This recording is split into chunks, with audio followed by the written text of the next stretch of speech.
भगवती नाम की एक बुढ़ी औरत एक गांव में रहती थी। उसके दो बेटे थे, जगदीश और दिनेश। भगवती ने सोचा कि उसके बेटे पढ़ लिख कर बड़े आदमी बनेंगे, लेकिन पैसों के अभाव में ये सपना पूरा नहीं हो पाया। जगदीश थोड़ा बहुत पढ़ा लिखा था, जिसके कारण उसमें घमंड आ गया, लेकिन दिनेश बेचारा कम पढ़ा हुआ, बहुत भोला था, लेकिन फिर भी घर में सुख शांति थी। अपने दोनों बेटों की शादी करके वह अपनी जिम्मेदारियों से मुक्त हो गई थी। बस अब तो एक ही सपना था कि दोनों भाई हमेशा इसी तरह मिलजुल कर रहे, जैसे बचपन में अब तक रहते आ रहे हैं। जायदाद के नाम पर दोनों भाइयों के घर के अलावा कुछ नहीं था, इसलिए शादी के बाद जिम्मेदारियां बढ़ी तो पैसों की जरूरत पड़ी। जगदीश अपनी पत्नी से बोला, शोभा, यहाँ घर पर रहने से पेट नहीं भरेगा, मुझे काम के लिए शहर जाना पड़ेगा। क्यों? गांव में क्या कोई काम नहीं है? अगर आप शहर चले गए तो मैं यहाँ अकेली कैसे रहूंगी? गांव में कुछ काम नहीं है। मैं दिनेश नहीं हूँ कि दूसरों की खेती बाड़ी में काम करके पैसा कमाऊं। पढ़ा लिखा हूँ, इसलिए कल शहर जा रहा हूँ, वहीं जाकर काम करूँगा। अगले दिन जगदीश शहर चला गया। काम की वजह से वह ज्यादातर घर से बाहर ही रहने लगा, जिसकी वजह से उसकी पत्नी शोभा अकेले रहकर कुछ चिड़चिड़ी रहने लगी। शोभा ने ठान लिया कि इस बार जब जगदीश गांव वापस लौटा तो वह उससे खूब लड़ेगी। कुछ दिनों के बाद जब जगदीश घर आया तो शोभा बोली, खुद तो परदेश चले जाते हो और मैं यहाँ घर में अकेली रहती हूँ। नहीं, मैं यहाँ नहीं रह सकती, मुझे भी अपने साथ ले चलो। शोभा, तुम्हें यहाँ किस बात की कमी है? मैं शहर में तुम्हें कहाँ कहाँ लेकर घूमूंगा। वहाँ मेरा घर है न ठिकाना। यहाँ माँ है, छोटा भाई दिनेश और उसकी पत्नी सरोज है। फिर किस चीज की तकलीफ है? अगर है भी तो माँ है ना, उसे बताओ। मैं यहाँ नौकरानी की तरह सबके हुक्म बजाती रहूं और आप वहाँ मजे ले। एक आपके छोटे भाई हैं जो अपनी बीवी को मायके भेजने तक के लिए राजी नहीं होते, और आपने तो जैसे मुझे त्याग ही दिया। कहीं वहाँ कोई और। मैं बाहर काम करने जाता हूँ, ना कि मजे करने। बहुत हो गया, शांत हो जाओ वरना मुझे गुस्सा आ जाएगा। भगवती बहुत देर से उनकी बातें सुने जा रही थी। जब उससे बर्दाश्त नहीं हुआ तो वह बोली, बहू, कह तो ऐसी रही हो जैसे तुझ पर बहुत जुल्म किए जा रहे हैं। अरे छोटी बहू सरोज भी तो है, कितने सीधे हैं वो लोग। कभी आवाज भी सुनी है उनकी? और तेरी तो चिक चिक ही खत्म नहीं होती। अरे अब और क्या चाहिए? 2 बच्चे हैं, अब इन्हीं में मन लगा और इन्हें खाने कमाने दे। शोभा तो पहले ही बहुत गुस्से में थी। सास की बातें सुनकर वह और भड़क गई। वह बोली, हाँ, इस घर में तो सब सीधे हैं, आपको तो बस मैं ही तेज लगती हूँ। अगर मुझ में ही कांटे हैं तो मैं चली जाती हूँ। चलिए कहाँ जाऊँ, मर ही जाती हूँ। ना रहेगा बांस और ना बजेगी बांसुरी। लगता है मन में बहुत जहर जमा है जो तो उगल रही है, और ये मरने की धमकी हमें मत दे, समझी? अच्छा, मैं आपको धमकी दे रही हूँ? ठीक है, तो अब मैं मर कर ही दिखाऊंगी। ये कहकर शोभा कुएं की तरफ भागी। भगवती जोर से चिल्लाई, अरे जगदीश, रोक उसे, कहीं सचमुच कुछ ना कर बैठे।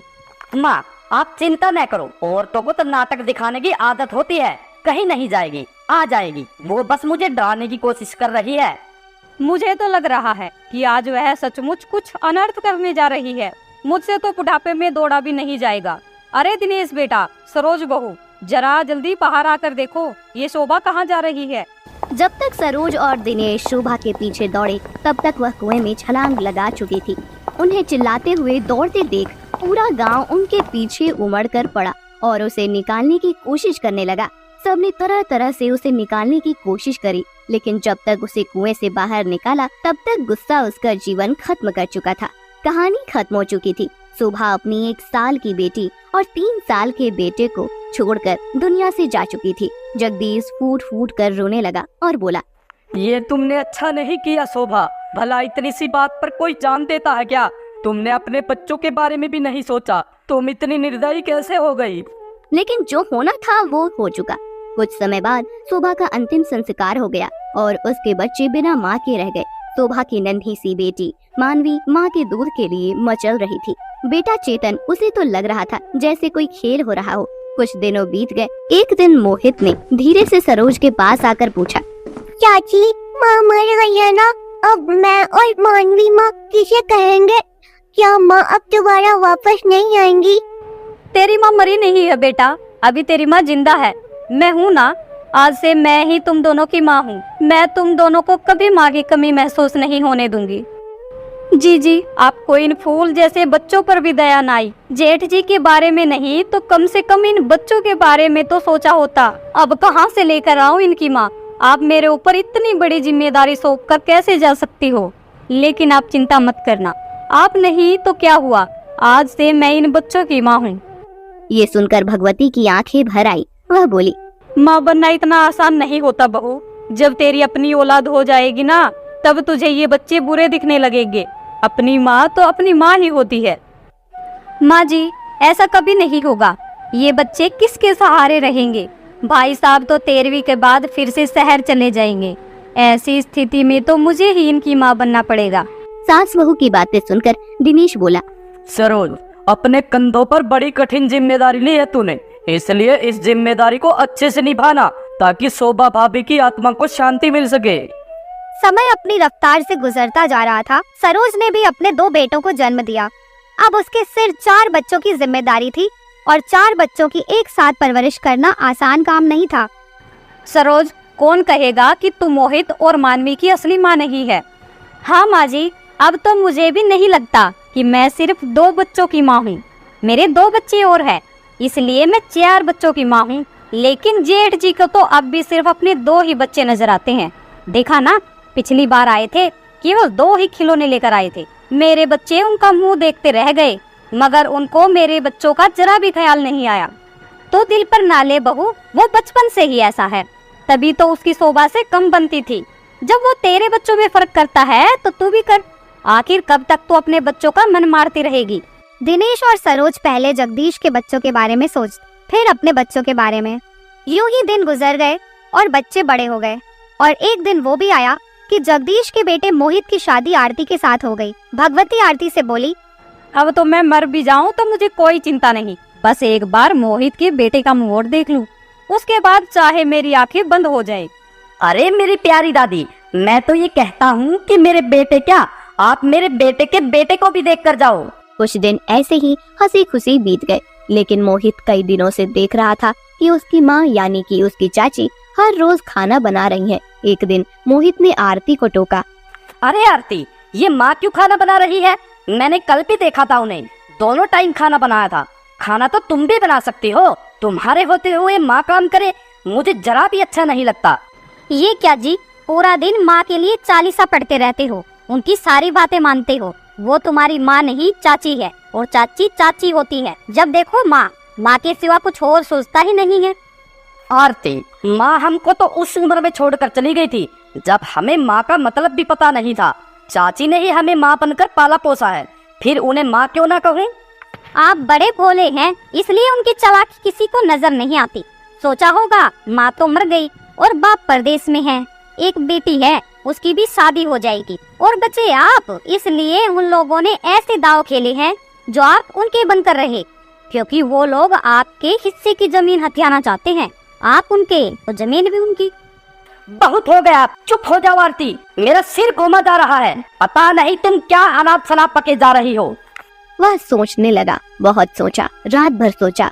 एक तरह से आरती सही भी तो कह रही है, कहीं ये लोग मेरे साथ धोखा तो नहीं कर रहे। उनकी जमीन हमसे ज्यादा है, मेरा तो इस तरफ ध्यान ही नहीं गया, कहीं इसलिए तो सरोज माँ मुझे ज्यादा लाड नहीं करती। अब क्या सोच रहे हो, कुछ समझ में आया या नहीं? मैं तो कहती हूँ अभी आपकी दादी जिंदा है, इसलिए उनके दस्तक कराकर बंटवारा कर लेते हैं, ताकि हमारा हिस्सा भी उनके बराबर हो जाए।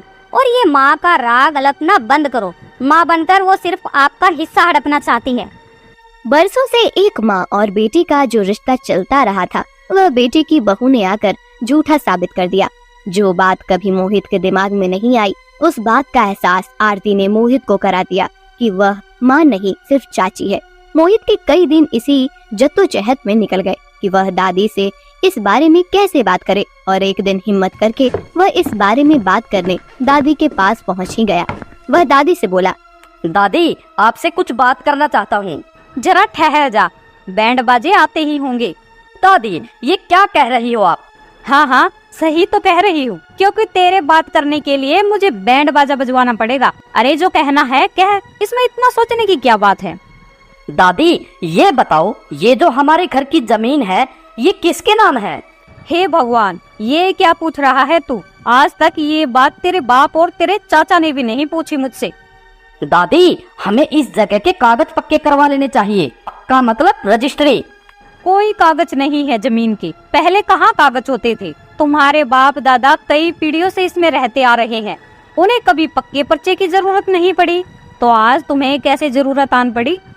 दादी सोचो कि अगर किसी का मन खराब हो गया और एक ने ही सारी जमीन हथिया ली तो मेरी मानो पक्की रजिस्ट्री करा लो। ये घर 2 हिस्सों में बट जाएगा तो सिरदर्दी खत्म, घर का बंटवारा हो जाएगा, फिर जमीन को लेकर कभी विवाद नहीं होगा।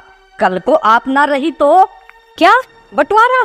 खबरदार, अगर मेरे जीते जी किसी ने इस घर के बंटवारे की बात की तो बंटवारा, ऐसे कह दिया बंटवारा। बेचारा मेरा दिनेश कितना करता है तुम लोगों के लिए, कितना सोचता है, लेकिन आज तक कभी ये बात उसने या उसके बच्चों ने नहीं कही। फिर तू कैसे कह रहा है कि इस घर का बंटवारा कर दूं? दादी ये तो होना ही है, बैठकर ठंडे दिमाग से सोच लेना। कुछ हुआ या नहीं? ये बुढ़िया इतनी आसानी से नहीं मानेगी, क्योंकि वह दिनेश चाचा जी से ही प्यार करती है और उनसे भी ज्यादा उनके दोनों बेटों संजीत और अमन से करती है। नहीं आरती, ऐसा कुछ भी नहीं है। जैसे माँ ने हम चारों की परवरिश में कभी फर्क नहीं किया, वैसे ही दादी ने भी हम में कभी फर्क नहीं किया। आपसे तो बात करना बेकार है, बात करो किसी की, करने लगते हो अपनी माँ की। अच्छा एक काम करो, इस बार पिताजी शहर से आएंगे तो उनसे इस बारे में बात करना कि हमारी और उनकी जमीन बराबर कैसे हो, या फिर उनकी जगह हमें कैसे मिले और वो इस हिस्से में आ जाए। तुम कुछ ज्यादा ही दिमाग चला रही हो आरती। अगर वो लोग इधर आ जाएंगे तो कैसे रह पाएंगे, और बैठक भी तो उनकी तरफ है। तुम तो जानती ही हो कि सभी रिश्तेदार उसी में आकर ठहरते हैं। तभी तो बैठक तो दुकान बना लेंगे, तो बाहर की दुकान का किराया बचेगा, और तबेले में बच्चों के लिए एक बड़ा सा कमरा तैयार कर लेंगे। पता नहीं आप दिमाग से क्यों नहीं सोचते। आरती कुछ ज्यादा ही ऊंचे ख्वाब देख रही थी, उसके कारण मोहित के दिमाग में भी आरती के जैसे ही ख्याल आने लगे। एक दिन मोहित को बुखार चढ़ाया, ये देखकर सरोज घबरा गई। वो आरती से बोली, बहू लाओ ठंडा पानी मुझे दे दो, मैं इसके सिर पर ठंडे पानी की पट्टी रख दूंगी, बुखार जल्दी उतर जाएगा। चाची जी मैं हूँ ना, कर लूंगी। वैसे भी मैंने इन्हें बुखार की दवाई अभी दी है, थोड़ी देर में बुखार खुद ही उतर जाएगा। ऐसे कैसे उतर जाएगा बहू? माथा तप रहा है, कुछ देर सरसों के तेल की मालिश कर देती हूँ, थोड़ी ठंडक मिलेगी। चाची जी आप तो ऐसे कह रही है जैसे मुझे इनकी जरा भी चिंता नहीं है, सारी चिंता आपको ही है। बहू कितनी बार बोला है कि मुझे चाची मत कहा करो, माँ बोला करो। मोहित की माँ हूँ तो तुम्हारी भी माँ हुई। चाची जी आप जाइए, शायद आपको संजीत भाई साहब बुला रहे हैं। सरोज से छुटकारा पाने के लिए उसने सरोज को झूठ बोलकर वहाँ से भेज दिया। वो जानती थी कि बहू उसके साथ हमेशा गैरों का सा व्यवहार करती है, लेकिन मोहित की ममता उसे उससे दूर नहीं जाने देती। हफ्ता भर गुजर गया, मोहित का बुखार नहीं उतरा है। सरोज दिन रात उसकी चिंता करती रही। वो बार बार वहाँ जाती और मोहित को देखकर आ जाती, बस उसका चेहरा देखने भर से ही उसको तसल्ली मिल जाती थी। क्या बात है सरोज, तुम बहुत परेशान लग रही हो। नहीं तो आपको ऐसा क्यों लगा? तुम्हारी आंखों में जो मोहित के लिए फिक्र है मैं उसे अच्छे से देख सकता हूँ, लेकिन जब आरती बहू तुम्हें वहाँ कुछ करने ही नहीं देती तो बार बार क्यों जाती हो? माँ हूँ ना इसलिए। कहते हुए सरोज की आंखें भर आई। वो बोली, मोहित 3 साल का था जब दीदी से छोड़कर चली गई थी। नन्हा सा तुतलाकर बोलता था। मैंने जब पहली बार छाती से लगाया तो मुझे माँ होने का एहसास हो गया। उससे पहले मैं माँ कहाँ थी? जब से आज तक मैंने इसे अपनी औलाद की तरह पाला है, तो फिर बताओ कि उनकी तकलीफ कैसे देखूं? मुझसे नहीं देखा जाता। सरोज तुमने इस तरह कभी अपने संजीत और अमन की चिंता तो नहीं की? वो कभी इस तरह बीमार भी तो नहीं पड़े। अच्छा मैं जाती हूँ, मैं उसके लिए काढ़ा बना कर ले जाती हूँ, क्या पता उसी से आराम लग जाए। तुम अब रहने दो, मैं सुबह मोहित को अस्पताल ले जाऊंगा, शायद वो ऐसे ठीक नहीं हो पाएगा। मोहित 4 दिन अस्पताल में रहा। सरोज उसके साथ रही और दिन रात उसकी सेवा करती रही। जब मोहित के बीमार होने की खबर जगदीश को लगी तो वो तुरंत गांव लौट आया। क्या हुआ मोहित बेटा, तबीयत इतनी खराब कैसे हो गई? अब ठीक तो है ना? मलेरिया हो गया था, लेकिन अब ठीक हूँ पिताजी। हॉस्पिटल से 4 दिन बाद घर आया हूँ। अब जल्दी ही अच्छा हो जाऊंगा। जगदीश को वापस आए कई दिन बीत गए।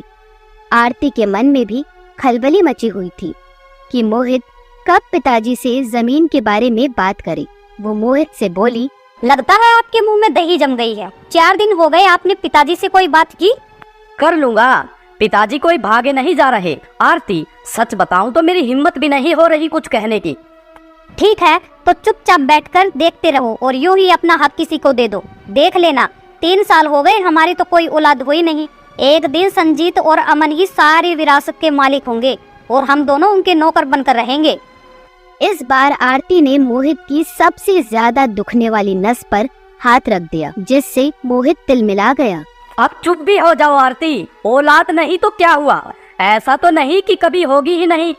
मेरे लिए तो शायद घर ही मनहूस है, इसलिए मेरी गोद नहीं भरी। जमीन का बंटवारा हो जाए तो शायद उस हिस्से में जाने के बाद मेरी गोद भर जाए, लेकिन मेरे सुनता कौन है। ये सब सुनकर मोहित खुद को रोक नहीं पाया और जगदीश के पास पहुंच गया। वो बोला, पिताजी, मुझे आपसे कुछ जरूरी बात करनी है। बोलो बेटा, क्या बात है? बहुत परेशान लग रहे हो। हाँ पिताजी, आप तो घर में ठहरते नहीं, घर में रुको तो कुछ बात भी हो। अब पहलिया मत बुझा, बोल क्या कहना चाहता है। पिताजी, हमारे घर में दोष है, इसलिए आरती माँ नहीं बन पा रही। 3 साल बाद भी मैं पिता बनने के सुख के लिए तरस रहा हूँ। मैं सोच रहा हूँ कि हम चाचा वाले हिस्से में चले जाए और वो इधर आ जाए। मैं तो कहता हूँ कि अपनी अपनी जमीन की पक्की रजिस्ट्री भी हो जाए, ताकि आने वाले समय में हमारे परिवारों में कोई झगड़ा ना हो। तेरा कहने का मतलब है जमीन बट जाए? ये क्या कह रहा है मोहित? भला ऐसे कैसे होगा? माँ तो हरगिज ना होने देगी। और दिनेश, वह भला ऐसा क्यों होने देगा? उसके पास तो हमसे ज्यादा जमीन है। पिताजी, आपको भी लगता है ना कि उनके पास ज्यादा जमीन है, तो फिर आप अपना हक क्यों छोड़ रहे हैं? किसी भी तरह दादी को मनाओ, जिससे वह जमीन के कागजों पर साइन कर सके। और रही बात दिनेश चाचा की, वो तो इतने सीधे हैं कि यूं ही मान जाएंगे। मोहित, कहता तो तू ठीक है, ये बात तो मेरे दिमाग में ही नहीं आई कि आधे से ज्यादा जमीन तो वो लोग दबाए बैठे हैं। अब तो जवान बेटा भी है, अच्छा रोजगार चल रहा है, आने वाले समय में वो हमसे कई गुना रईस होंगे। तो पिताजी, कुछ ऐसा करो कि वो जगह भी हमारी हो जाए, चाची और चाचा को भी पता न लगे। वो दोनों बाप बेटा दिमाग लगाते रहे और योजना बनाकर भगवती के पास पहुंच गए। तुझे तो अब माँ के पास बैठने की भी फुर्सत नहीं है जगदीश। माँ, आपकी ये शिकायत कभी दूर नहीं कर पाऊंगा। जानती हो, शहर में रहता तो हूँ, मगर ध्यान इधर ही पड़ा रहता है। आज प्रधान जी के पास गया था तो उन्होंने जबरदस्ती बिठा लिया और जोर देते हुए कहा कि अब एक नियम बन रहा है, हमारे पास जो भी जमीन जायदाद है, सरकार को उसका सबूत दिखाना होगा कि वो हमारी है या नहीं। अगर हमारे पास कागज नहीं हुए तो उस पर सरकार कब्जा कर लेगी, इसलिए इसके कागज बनवाने पड़ेंगे। अरे, सरकार कह रही है तो बनवाने ही पड़ेंगे, और हमारी जमीन पर सरकार कैसे कब्जा कर लेगी? यही सोचकर तो मैं परेशान हूँ। उसके लिए कुछ दिन काम छोड़ना पड़ेगा और कोर्ट कचहरी के चक्कर भी काटने पड़ेंगे। भक्ति भी समझ गई कि दस्तखत करने से वो जमीन लिखित रूप से उनकी हो जाएगी। इस बात का उसे जरा भी एहसास नहीं हुआ कि जमीन बंटवाने के लिए ये उसके बेटे और पोते की चाल है। भगवती ने दिनेश को बुलाया और दिनेश से भी ये सारी बातें बताई। कोई बात नहीं भैया, जब आप कहोगे तो मैं चल दूंगा। ये सब सुनकर मोहित अंदर ही अंदर बहुत खुश हो रहा था, क्योंकि सब उसके दिमाग के अनुसार हो रहा था। 2 दिन में उन्होंने प्रॉपर्टी के पेपर तैयार करा लिए। 2 दिन बाद वो सब लोग पेपर लेकर कचहरी चले गए। जगदीश वकील को पेपर दिखाए और भगवती से पूछा, माताजी, क्या ये सब आपकी सहमति से हो रहा है? हाँ वकील साहब, सब मेरी सहमति से ही है। जो मेरा है वो मेरे बच्चों का ही तो होना चाहिए। मेरे 2 बेटे हैं, मेरे बाद दोनों का आधा आधा होगा। भला मैं अपनी जमीन किसी और को क्यों दे दूं? वकील ने दिनेश से भी यही सवाल किया। वकील साहब, मैं इसके बारे में क्या कहूँ? मेरे बड़े भाई और मेरी माँ जैसा करेंगे, हम सबके भले के लिए ही करेंगे। मुझे इन पर पूरा भरोसा है। जगदीश और मोहित ने उन्हें अपनी बातों के चक्रव्यूह में इस तरह फंसाया कि उन्होंने बिना कुछ सोचे समझे हस्ताक्षर कर दिए। एक हस्ताक्षर से जमीन, रिश्ते, 2 परिवार बट गए, जिसकी भगवती और दिनेश को भनक तक भी नहीं लगी। आज आरती बहुत खुश थी। उसके मन की मुराद पूरी हो गई। वो यही तो चाहती थी। घर पर पहुंचकर भगवती बोली, ला जगदीश, वो कागज मैं रख लेती हूँ। तू बाहर रहता है और आजकल के बच्चों का भरोसा नहीं कि कहीं इधर उधर ना खो दे। अरे माँ, गजब हो गया, मैंने तो कागज देखे ही नहीं थे। क्या हुआ जगदीश, तू परेशान क्यों लग रहा है? माँ, ये तो सरकार ने गड़बड़ कर दी। हमारी जमीन को तो 2 हिस्सों में बांट दिया। अब इधर का हिस्सा दिनेश का और उधर का हमारा। अरे दिनेश, जरा देख तो, इस पर सरकारी मोहर भी लगा दी। अब तुम ही बताओ मैं क्या करूं? जी तो कर रहा है कि मैं जान दे दूं। भैया, सरकारी काम तो सरकारी होते हैं, क्यों बेकार के चक्कर में पड़ते हो? हमें तो कोई परेशानी नहीं है। अब सरकार का हुक्म तो मानना ही पड़ेगा। कोई बात नहीं, तुम सब लोग हमारे हिस्से में आ जाओ, हम तुम्हारी तरफ आ जाते हैं। कल को यहाँ कोर्ट कचहरी हो, लोग तमाशा देखे, इसमें क्या फायदा? सब कुछ आसानी से हो गया। ना तो कोई बहाना बनाने की जरूरत पड़ी और ना ही झूठ बोलना पड़ा, और जगह का बंटवारा हो गया। दिनेश घर में घुसा था। सरोज की रोते रोते आंखें लाल थीं। अरे ये क्या, तुम रो क्यों रही हो? क्या हुआ? सब कुशल मंगल तो है ना? सब कुशल है। आखिर आज आप लोग घर का बंटवारा कर ही आए। नहीं भाग्यवान, ये सब तो सरकार की मर्जी थी। अगर हम ये नहीं करते तो हमारी जमीन पर सरकार कब्जा कर लेती। फिर क्या हम फुटपाथ पर जाते? कोई सरकार कब्जा नहीं कर रही थी। ये सब मोहित और आरती की चाल थी। मैंने उनको बातें करते हुए सब सुन लिया था। जिसको अपनी छाती से लगाकर मैंने इतने साल पाला पोसा, आज उसी ने पीठ पर खंजर घोंप दिया। आखिर क्या कमी रह गई थी मेरी परवरिश में? सुनकर यकीन तो नहीं आ रहा कि मोहित और बहू ने ये सब। चलो अब रोना बंद करो, अब हमें ये घर खाली करना होगा। कैसे खाली कर दूं ये घर? मैं इसी में ब्याह कर आई थी, इसी में सहज सजी, इसी में संजीत और अमन पैदा हुए। मन तो ये है कि अर्थी भी इसी घर से निकले। आप बड़े सीधे हैं संजीत के पिताजी, आपको इतनी चालाकी क्यों नहीं समझ में आई? जितना पैसा आज तक आपने मोहित और दिया पर लगाया, अगर आपने अपने बच्चों पर लगाया होता तो आज दिन कुछ और होते। दोनों में विवाद चल ही रहा था कि आरती आकर बोली, चाची, अब तो तुम्हें यहाँ से जाना होगा। आखिर कब तक हमारे घर में पड़े रहोगे? बहू जाओ, मैं नहीं निकलती यहाँ से। मोहित से भी बोल दो कि उसकी माँ की इस घर से अर्थी ही निकलेगी। बस करो ये नाटक चाची। मोहित की माँ तो बन गई, लेकिन कभी कुछ किया है आपने मोहित के लिए? पूरी जमीन पर कुंडली बनाए बैठी हो। इतना प्यार था तो हमारा घर छोटा और आपका बड़ा क्यों है? बराबर होना चाहिए था। मुझे मालूम होता कि तुम लोग मन में इतना गुबार लिए बैठे हो तो उसका भी हल निकल जाता, लेकिन तुमने हमें धोखा दिया है। आप चुप भी हो जाओ संजीत की माँ। चलो उस घर में चलते हैं। मालिक ने चाहा तो वहाँ भी हम ऐसे ही रहेंगे जैसे यहाँ